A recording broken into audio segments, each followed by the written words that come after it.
ದಾಸರ ಕಂಡ ನಮಗೆ ವೈಕುಂಠ ಯಾಕೆ ಬೇಕು ಮುಂದಿನ ನನ್ನ ಜನ್ಮ ಬರೆದಿಟ್ಟನಂತೆ ಬ್ರಹ್ಮ ಇಲ್ಲಿಯೇ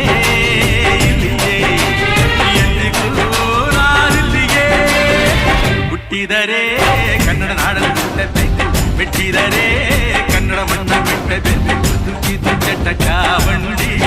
ಇದು ವಿಧಿಯೋಡಿಸುವ ಬಂಡಿ ಬದುಕಿದು ಚಟಕ ಬಂಡಿ